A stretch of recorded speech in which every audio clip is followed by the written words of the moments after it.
Olá, sejam muito bem-vindos a mais um podcast Segredos de Justiça, onde o mundo jurídico vira resenha. E antes de começar, você já sabe, né? Dá aqui o seu like, curte, compartilha, para esse conteúdo chegar a muito mais pessoas. E nosso patrocinador, OCB do Espírito Santo, conecta histórias, o que a gente também faz aqui. A gente gosta mesmo de saber boas histórias, né? E o nosso convidado de hoje, com certeza, tem muitas histórias. Há 30 anos advoga e é um dos sócios, um sócio de um dos escritórios mais renomados do Espírito Santo. E fiquei sabendo que ele escolheu o direito depois de desistir da medicina. É isso mesmo? Seja bem-vindo, doutor Marcelo Abelha.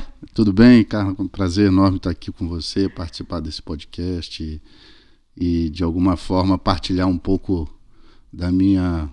dos segredos, né? Já que você falou dos segredos, das histórias que, de certa forma, fazem com que todo mundo se sinta um pouco entrevistado, porque todo mundo tem suas histórias que não são contadas e, né, como se você quebrasse uma membrana e tirasse de mim coisas que a gente vai guardando e não vai falando só reservadamente, mas eu estou aqui para poder compartilhar contar, para compartilhar. Vamos lá. Que bacana. Primeiro quero deixar registrado que é uma honra recebê-lo aqui. A honra é toda minha. É um advogado respeitadíssimo no cenário jurídico, né? Que eu admiro muito sua caminhada. E vamos lá, como é que é essa história de ter escolhido primeiro medicina? Você chegou a cursar medicina? Sim, eu cheguei a cursar medicina. Na verdade, o que aconteceu foi o seguinte: meus pais, todos dois são médicos, são falecidos. Eles eram ginecologistas e obstetras, né?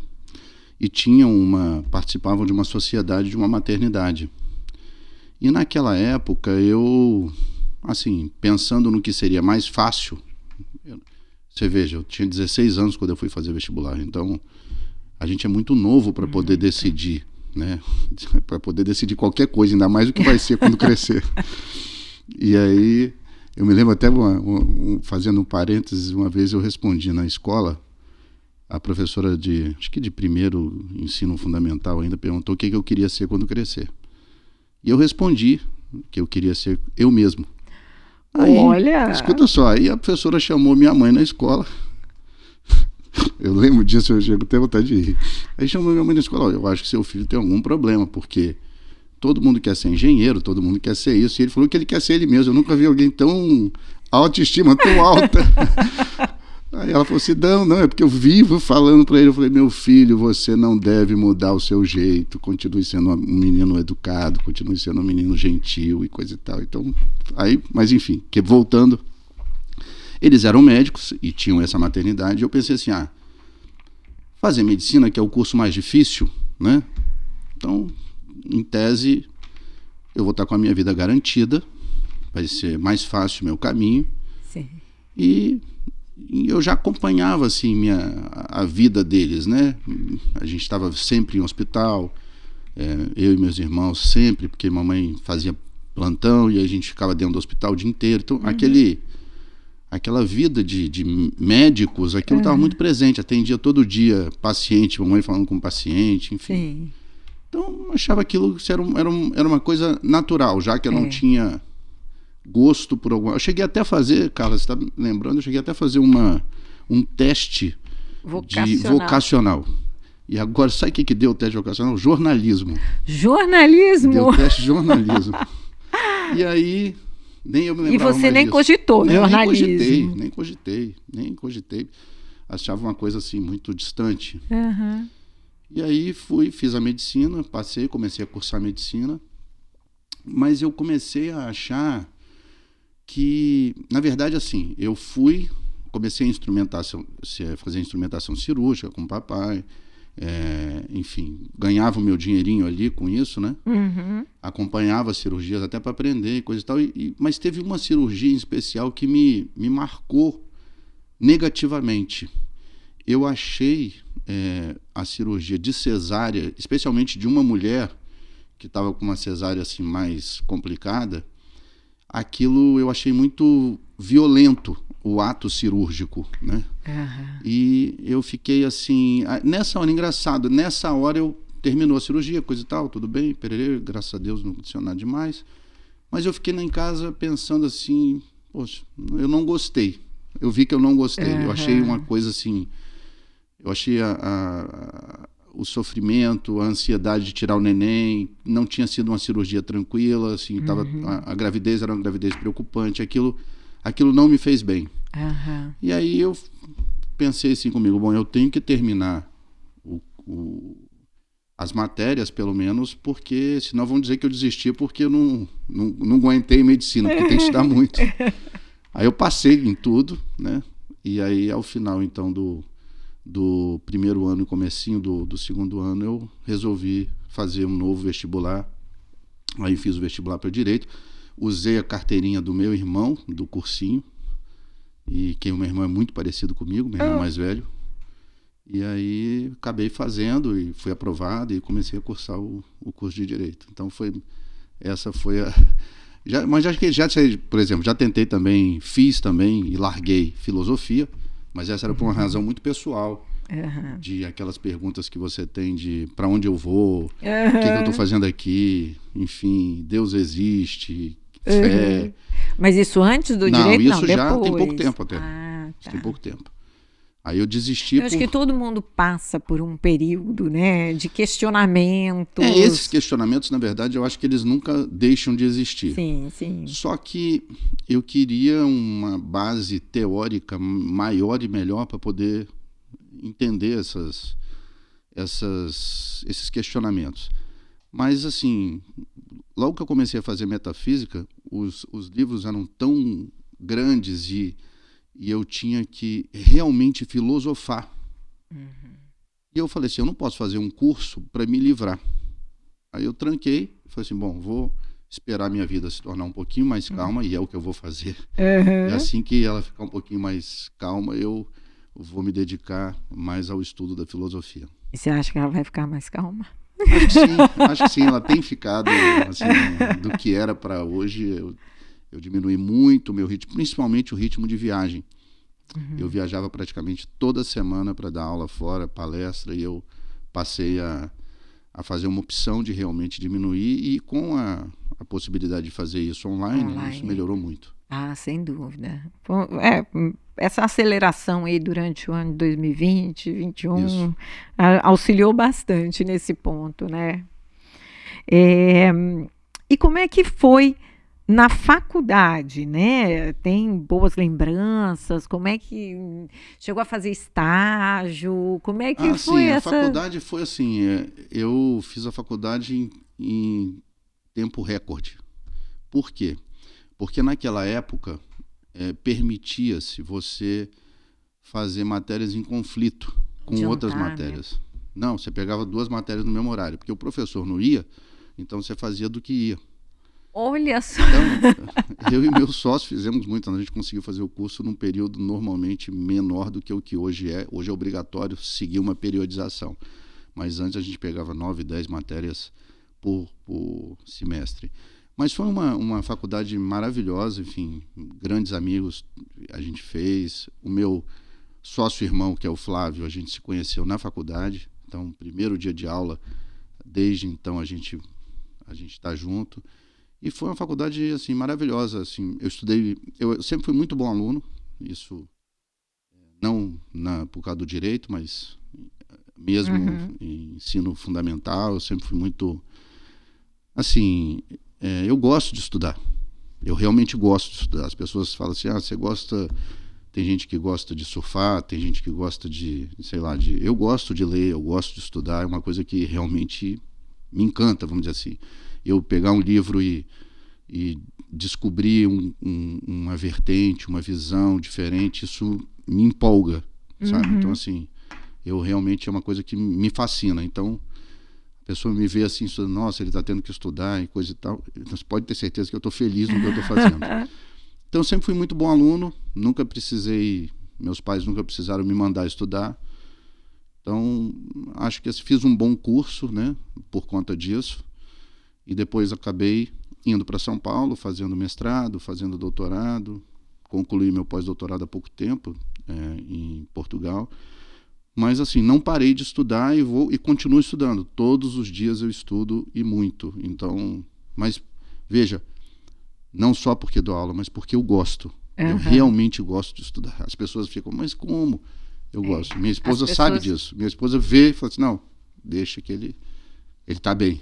Realmente as pessoas duvidam. Eu também gosto bastante de estudar, de ler, mas é uma dificuldade as pessoas entenderem que você tem prazer em estudar. Eu me lembro uma vez na praia. Como se estudo fosse só obrigação. Eu estava tão empolgado com um texto de um livro de Orlando Gomes, um civilista, e eu carregava aquele livro para todos os lugares onde eu ia para a praia. Então, eu estava na praia, e aí estava a namorada comigo na praia, então, mas ele vai fazer alguma prova? Vai fazer? Não. A diversão dele é ler.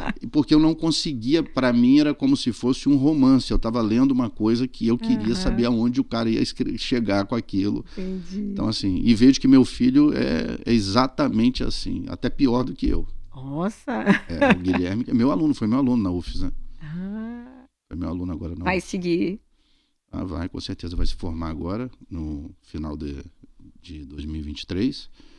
E já está fazendo inscrição aí para ir para São Paulo para fazer o mestrado. E ele fala bem fluentemente o inglês e o alemão, então deve ir para, em seguida ao mestrado, deve ir para, sei lá, acho que para a Alemanha, que ele gosta muito de direito romano, direito civil, então que bacana. Deve ir para lá. Mas é só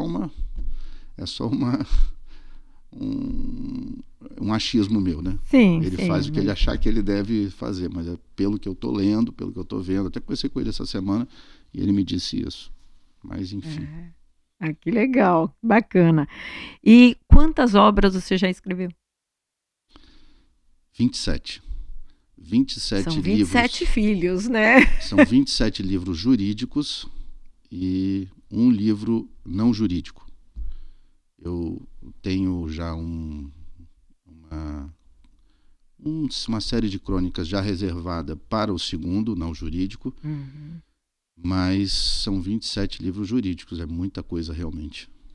A facilidade, porque hoje eu imagino que seja naturalmente, né, a escrita é mais natural, é decorrente da leitura e do estudo? Eu acho que sim, eu acho que a leitura é fundamental para que você possa usar, principalmente de você conseguir perceber qual é a melhor forma de você dizer algo para alguém se fazer entender. E eu acho também que tem muito a ver com eu sempre, desde criança, tive Sim, eu me exprimia escrevendo. Então, os antigos diários que as pessoas tinham, eu não tinha um diário propriamente dito. Mas eu tinha por hábito de... Acontecia alguma coisa que me deixava angustiado, ou alguma coisa que me deixava triste, eu ia lá e escrevia, para poder dizer, colocar para fora, né?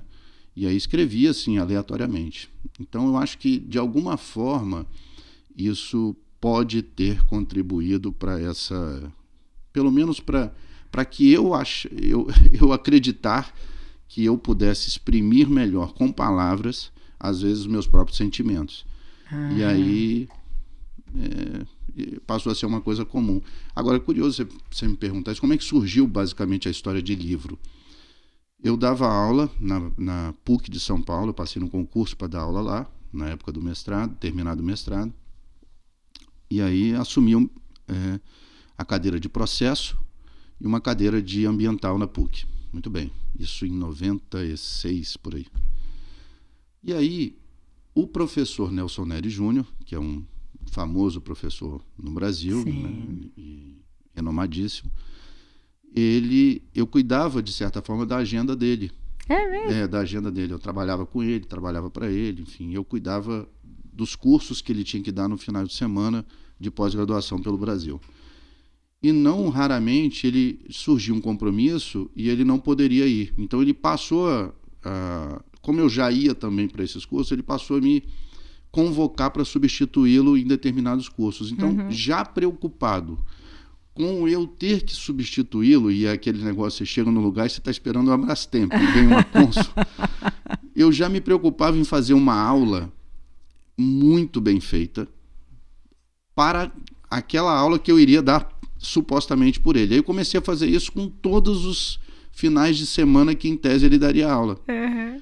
E eu, para registrar, eu deixava tudo em fascículos escrito, né? Então eu pegava lá uma aula sobre, dando um exemplo aqui, condição da ação. Aí eu pegava lá 20 autores que falavam sobre condição da ação e fazia uma aula que era de cabo a rabo, um capítulo, vamos dizer assim, sobre condição da ação. Quando eu percebi, no final do ano, eu tinha o livro inteiro das aulas que eram isso. Aí mostrei para o professor, falei assim, professor, ó, agora você pode me chamar para qualquer aula, que agora eu estou com tudo pronto. E aí ele falou, não, vamos publicar isso aqui. E como ele tinha um acesso à editora mais famosa do Brasil na época, ele falou assim, vamos publicar, vamos botar elementos de processo. Aí comecei a publicar assim, e aí o livro foi vendendo, e aí começa a dar aula preparatória para concurso, aí você pega um nicho grande de pessoas, e aí você entra num mercado muito restrito, sim, que é o mercado editorial, hoje mais largo, né? Hoje mais aberto, mas naquela época era muito restrito, e foi assim que as coisas praticamente começaram. Quando foi primeiro? O primeiro livro foi em 1994. Olha... O primeiro livro foi em 1994. Eu fiz um curso, eu fiz uma disciplina no mestrado, e eu não sabia, com uma aluna do mestrado, ela era editora dona de uma editora em Minas, a Del Rey de Minas. E aí eu apresentei um trabalho na aula, e ela ficou encantada com o trabalho e falou assim, vamos publicar? Foi assim que começou. Que legal, que bacana. É muito gostoso isso. E aí, depois de formado, veio o desafio de montar um escritório, já que os pais eram da medicina, né? Tinha alguém da família na área jurídica? Não tinha ninguém. Foi assim, na cara e coragem. Então, o que aconteceu? Logo que eu fiz o meu mestrado, imediatamente eu ingressei no doutorado. E ficava dando aula em São Paulo e dando aula aqui em Vitória. Eu comecei a dar aula aqui em Vitória, na FTV mesmo. Então, eu ia toda semana para São Paulo e voltava para Vitória. Toda semana para São Paulo e para Vitória. Porque minha renda era só aula. E aulas de fim de semana nos diversos lugares do Brasil. Então, assim, se eu te disser, Carla, eu só não conheço o Brasil 3 estados, de tanto que eu já rodei. Sério?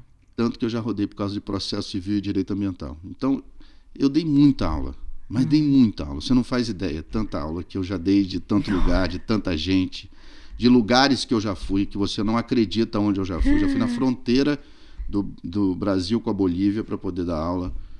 Assim, num ginásio de basquetebol com 12 ônibus da região para poder ir lá assistir. Então, assim, é muito lugar. Já fui para um lugar que para chegar tinha que pegar uma van de 6 horas até chegar numa faculdade no interior do Rio Grande do Norte.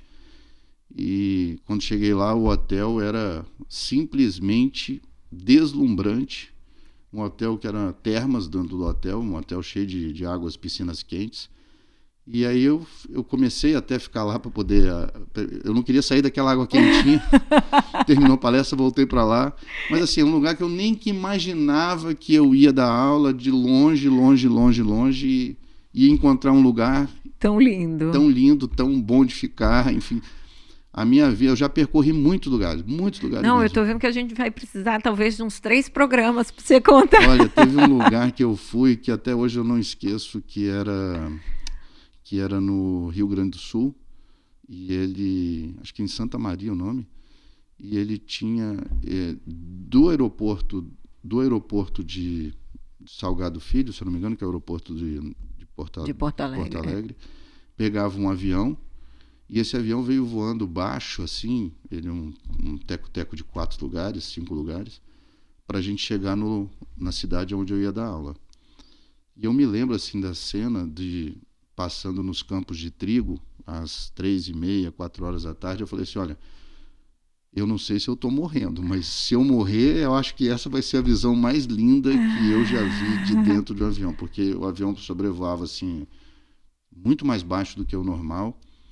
Então, assim, tem muito lugar, muita história, muita coisa. Teve uma vez que eu fui dar aula em Manaus e o pessoal reservou para mim um jantar que era um prato típico da região, que estava sendo feito há 7 dias, que era uma mandioca braba, chama maniçoba, e com restos de porco misturado com essa mandioca, que para cozinhar ela fica cozinhando 7 dias.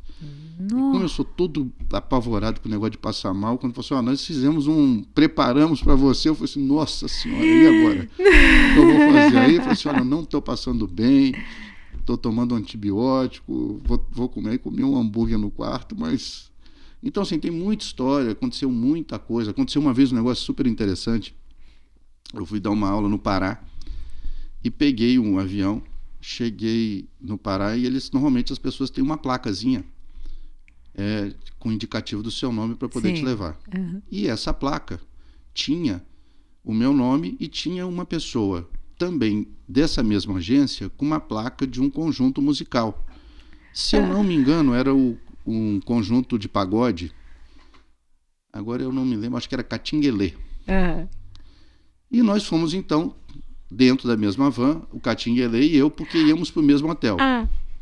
Eu sei que esse conjunto, na época, fazia muito sucesso. Então, quando a gente chegou no hotel, tinha uma legião de pessoas esperando o Catinguelê. Nossa! E chega eu lá junto, todo mundo pedindo meu autógrafo, né? E eu dando autógrafo. Mas, na verdade, obrigado. Todo mundo esperando o Catinguelê. E como eu chego normalmente nesses lugares de calça jeans e roupa normal, eu estava parecendo que eu fazia parte do conjunto. Eu só não tinha o cabelo de neve, né? Porque eles já usavam aquele cabelo neve. E aí entrei todo mundo naquela segurança, corda para chegar dentro do hotel e coisa e tal, um monte de gente gritando, eu dando autógrafo, muito bem. Aí o que aconteceu? Na hora que eu fui sair para dar aula, cheio de gente lá do lado de fora. Aí na hora que eu fui sair para dar aula, todo mundo veio, tá vindo, não sei o quê. Eu falei assim, olha só, eu não tenho nada a ver com Catinguelê. Eu vim dar aula aqui, não sou... Aí todo mundo, aí pronto, eu me tornei um anônimo novamente. Mas olha, muito... Seus 15 minutos de sucesso ali. É muita... É porque vai falando, eu vou lembrando, mas é muita história. Muita história. Já rodei muito por aí. E aí, enfim, essa vida aí de acadêmica sempre foi uma vida que me consumiu muito, né? Me ocupou muito. E é o que a gente fala, é uma cachaça, porque quem gosta disso não tem jeito, né? Eu sou professor com P maiúsculo, eu gosto de dar aula, gosto de escrever, gosto de estudar. Eu falo que assim, a academia é tão propícia para a gente conhecer os locais, né? E olha aí, sim, com certeza. Né? Contando tantos lugares que você foi, imagino que assim, dentro da academia a gente conhece as características, o povo, o local. Eu acho isso fantástico. Muita história. De tentar consertar ar-condicionado do hotel, de passar mal, de ficar maravilhado com os lugares que visita, com as pessoas que se aproximam. Presentes inusitados. Nossa, isso aí... Não, tem presentes assim, e tem presentes em que a pessoa quer que você experimente o presente. Então, levaram uma vez para mim no interior da Bahia uma cachaça. Não, mas eu tinha que beber a cachaça e eu não bebo praticamente nada. Eu fui começar a beber depois de 20 e poucos anos. E aí, não, mas o senhor tem que beber porque é uma desfeita e não sei o que. Foi lá e toma cachaça. Eu falei assim, gente... Isso aqui vai dar para... Como é que eu vou falar na palestra daqui a pouco? Mas, enfim, não deu nenhum problema. Eu tinha almoçado, não tinha problema. Eu falei assim, vai ser um vexame, mas, enfim. Então, assim, tem muita história. E o escritório de advocacia, eu vindo para cá, resolvi abrir um escritório nessas tardes que eu tinha livre aqui em Vitória. Porque essas tardes eu dava aula de manhã e dava aula de noite. E quando era de domingo a quarta, eu estava em São Paulo. E aí, então eu estava aqui de terça-noite eu voltava, e quarta-feira eu estava dando aula aqui, e às quartas à tarde eu estava livre, quinta à tarde livre, sexta à tarde eu falei assim, vou abrir um escritório. A gente tinha uma sala, e alugava aquela sala, uma sala comercial de 29 metros, e resolvi montar. Mas aí, isso é uma coisa fenomenal. por mais que você possa ter o conhecimento, se você não tiver relacionamento, você não vai conseguir ir para frente. Então é o seguinte, eu abri o escritório, ficava eu, meu irmão de estagiário, porque ele ainda fazia direito na época, e a gente passava a tarde inteira batendo papo e eu esperando o cliente. O cliente não aparecia. Teve um cliente, eu fiz um divórcio, e aí quando chegou que não tinha cliente, eu também não saía para procurar, eu falei, melhor fechar, porque daqui a pouco eu estou gastando para poder estar aqui. Então essa foi a minha primeira experiência. Se abriu e fechou por falta de cliente. Passava a tarde inteira estudando, batendo papo com meu irmão e só tive um cliente, que foi esse cliente, que era um cliente de família, que tinha sido... Cobrei pelo divórcio dele e não tinha secretária, não tinha nada. Aí depois, fechei. Aí continuei só dando aula. Aí quando o Flávio volta de São Paulo, que ele demorou um pouquinho mais do que eu lá, porque ele já estava advogando lá e eu só dei aula lá. Pra não falar a verdade que eu não advoguei, não. Eu até advoguei, mas eu vendia o meu serviço fazendo petição. Tipo, entendi. Eu era o cliente nem sabia que eu que fazia. Era assim, o cara tinha uma dificuldade, o verdadeiro advogado da causa, me telefonava, falava assim, te pago tanto para você fazer essa defesa, você faz? Aí era assim que eu fazia. Meu nome nem aparecia, né? Então fiz muitas contestações, muitas petições, assim, e lendo só o processo, sem conhecer o cliente, mas... seria uma espécie de, aspas, parecer para o sujeito fazer a peça. Um diagnóstico do processo, mandava para a pessoa, enfim, dava solução, e aí ela mesmo que acabava redigindo a peça, mas dentro da linha que eu passava. Então fiz muito isso, e aí depois vim para cá, para Vitória, e em Vitória o Flávio veio, e aí o Flávio realmente tem uma veia 100% advogado. E aí a gente falou assim, mas Flávio, ele falou assim, vamos fazer o seguinte, você gosta de estudar, você fica aí, você só vai se levantar daí a hora que eu falar que você tem que levantar. Então a hora que o cliente chegar, você vai lá e vamos atender, coisa e tal, depois você vai voltar e vai estudar fazendo as peças. Eu falei, então tá bom. Aí, o Flávio sempre foi o coração advogado do escritório, né? Entendi. E aí a gente já tá junto aí há tanto tempo, né? Nunca brigamos por nada, nunca tive uma briga. Falo com a esposa dele, até brinca comigo, falou assim, olha, eu brigo mais com o Flávio do que você, a Ana. Mas, assim, vocês dividem, né, por exemplo, a administração do escritório. Sim. Aí fica com os dois, ou... Na verdade, assim, hoje o escritório é muito grande, a gente tem, vamos dizer, como se tivesse, assim, núcleos, né, É uma empresa, né? Exatamente, tem grupos, né, núcleos que são um segmento que é penal, tem um segmento que é trabalhista, até do caso Eduardo e do Alex, tem a parte de recursos humanos e a parte administrativa que é muito trabalho, então a gente tem a parte financeira, então a gente vai tentando fazer essa gestão conjunta, né? Mas quando era basicamente eu e Flávio, vamos dizer assim, o Flávio sempre foi uma pessoa muito de relacionamento, né? Ele é uma pessoa muito cativante. Então ele... Não, a gente também não consegue agenda para ele vir aqui, não, né? Exatamente, ele é uma pessoa muito cativante, então ele circula em qualquer ambiente, em qualquer lugar, ele é uma pessoa muito fácil de se lidar, né? Uma pessoa muito tranquila, e isso realmente é um dom que ele tem, né? É um dom a despeito dele ter um conteúdo excepcional, escrever e peticionar muito bem, mas ele tem um dom, que eu acho que é esse dom de se relacionar muito bem, de ter essa sagacidade, de fazer essa leitura de um relacionamento, conseguir transitar em todos os ambientes, ser polido, ser sensível, a ponto de entender o momento de captar, de não captar, então acho isso é um dom. Legal. Realmente. Bacana. E é um talento natural, porque a gente nunca se preparou para isso, né? Exato. A gente não se prepara para isso. Isso é dele mesmo, né? E ele tem uma raiz familiar, que a mãe dele é um dos nomes mais importantes da advocacia capixaba. Sim, né? Sem dúvida. Eu tive recentemente numa homenagem a ela. Maria Lúcia. Sensacional. Mas você Você é muito sensível com os seus clientes? Sou. Já chorou Muito. com eles? Não, tem uma história que você chorou na sustentação? Conta aí pra gente. Só de falar você se emociona. Exatamente, só de falar me emociona. Mas a gente teve o nosso primeiro cliente, ele tinha sido acusado de gestão temerária. Eram 4 clientes. E eu praticamente que fiz as defesas no civil e no penal. Nós não tínhamos uma área penal como hoje nós temos. E como era um crime cujo tipo se aproximava muito das questões cíveis, então acabei fazendo essa parte penal. E eu acreditava piamente nesses 4 clientes, porque eu passei depois de tanto tempo, a saber da vida deles. Eu tenho o que pode ser defeito, pode ser virtude, que eu realmente me envolvo. Né? Então não é, se tiver alguma... se eu estiver cuidando do seu caso, eu não cuido do seu caso sem ir realmente à minúcia. Eu leio tudo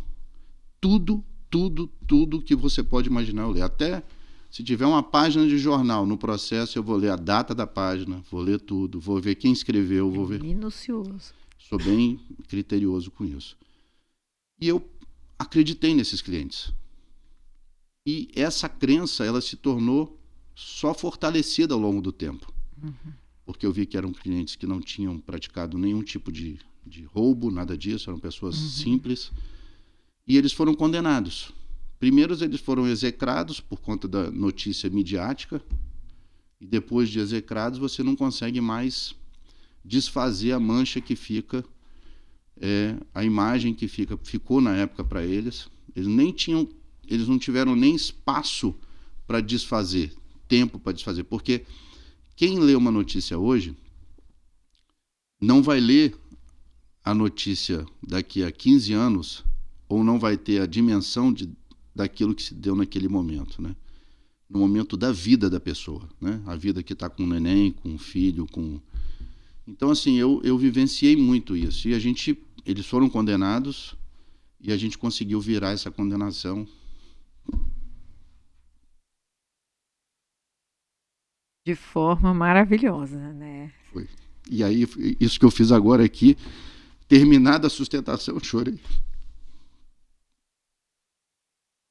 Esse foi um dos casos que mais te marcou. Porque no direito a gente lida muito com essa questão da justiça. E tinha sido injusto. Essas pessoas, 2 morreram antes. Nossa. Eu acompanhei, 2 morreram antes, morreram tristes por não ter tido a chance da justiça dizer. E quando isso veio... É só emoção, né? Foi só emoção. Nós 3, no átrio da sustentação oral, terminei de fazer a sustentação oral no púlpito, e quando vem, então, os votos, mantidos depois do STJ, esses votos, então, a gente se abraçou, nós 3, porque sobraram 2 e eu, e choramos. E a desembargadora federal, então, fez emocionou-se, né? Ela falou assim, eu nunca vi isso. Olha só. Foi marcante. Foi tão marcante que até hoje você se emociona. E imagino que outros casos você também já deve ter se emocionado. Sim, mais, sim. Né? Teve casos assim, eu não gosto de fazer família, porque se emociona demais. Porque é possível que eu enxergue, eu sempre fui um pai muito dedicado, e é possível que eu enxergue que a briga dos pais utilize o filho como forma de punição. E eu não consigo lidar com isso. Então já teve casos de eu procurar, pedir uma parte para o juiz e falar assim, olha, eu queria que você encerrasse a audiência porque eu não tenho mais condição de defender essa pessoa. Você já fez isso? E depois comuniquei ao meu cliente que eu não tinha condição. Dali para frente eu não seria mais ético comigo e com ele. Porque eu não acreditava mais que aquele resultado pudesse ser o melhor resultado para a família. Entendi. Então eu não tinha condição de continuar naquela defesa, porque eu achava que aquilo não era justo para quem não tinha chance de falar, que eram justamente as crianças, os filhos que estavam envolvidos, né? Então eu prefiro nem... Ou eu busco para fazer um acordo extrajudicial, ou tem uma área especializada do escritório só para isso. Porque realmente, para mim é difícil. Eu tenho muito disso. E curiosamente, esses 4 casos que me deixou tão emocionado, e até hoje me emociona,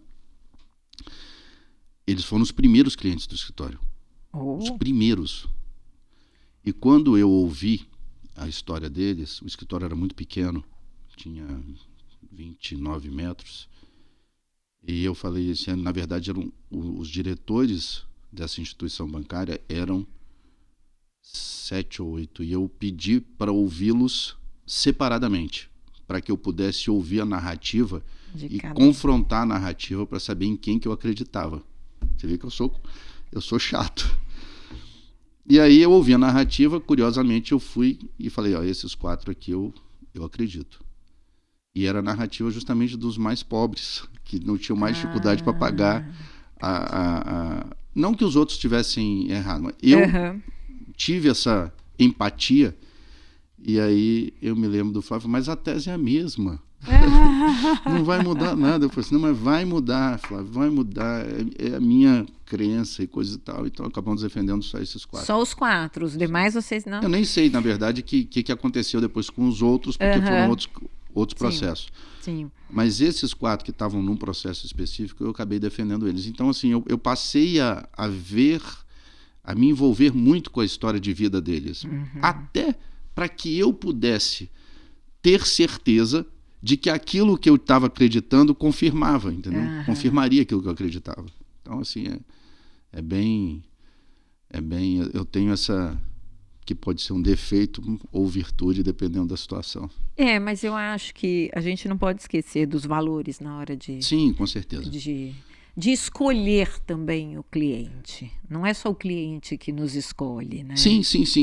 Mas eu acho assim, no final das contas, eu acho que o nosso tempo está chegando ao final. Está chegando, eu falo muito, me avisando, né? Não, mas está tão bom. Eu falo muito. Não, já fica aqui o convite para voltar, sabe? Eu acho que todos têm direito de se defender. Todas as pessoas têm direito de defender, por mais hedionda que possa parecer uma situação, porque nós não vivemos num mundo arbitrário. A gente não pode ter um mundo arbitrário.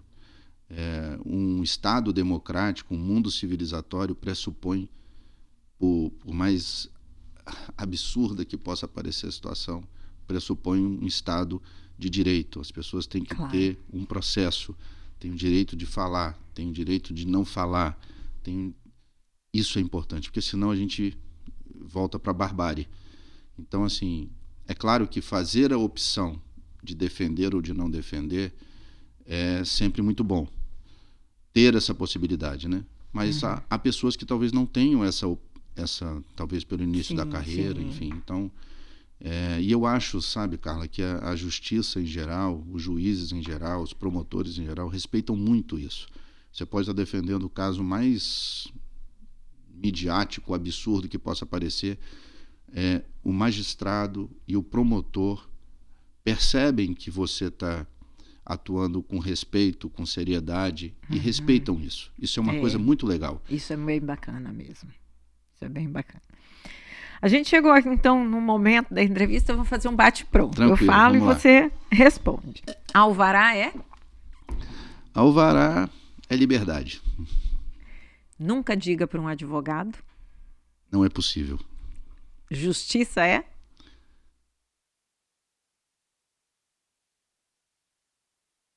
Justiça é transparência. Processo físico ou eletrônico? Eletrônico. Audiência virtual ou presencial?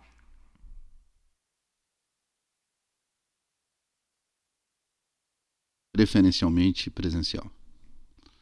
Nunca comece uma sustentação oral com? Desculpa. O que mais te irrita num processo?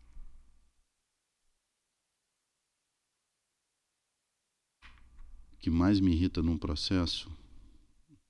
Injustiça. Direito nas redes sociais. É uma necessidade da nossa época. Se não fosse advogado, seria?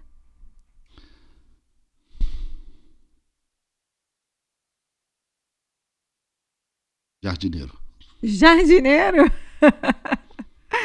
Que legal. Marcelo, foi um grande prazer recebê-lo aqui. Que bate-papo gostoso. Acho que muita gente aprendeu muito com você, assim. E já fica realmente o convite de retornar aqui para a gente continuar o nosso bate-papo, hein? Eu só tenho a agradecer, experimentar assim, emoções e tirar de mim emoções, me emocionar, enfim. Eu estou à sua disposição. Quero parabenizar você pela forma sensível como você trata questões tão íntimas e dizer que seu programa é um sucesso. Obrigada. E me colocar à disposição para sempre que você me pedir, eu vou tomar como se fosse uma ordem judicial. Nossa! Tá bom? Ordem se cumpre. Muito obrigada. E para vocês, não esqueçam de curtir, compartilhar e comentar aqui embaixo se você tem uma boa história. Até a próxima!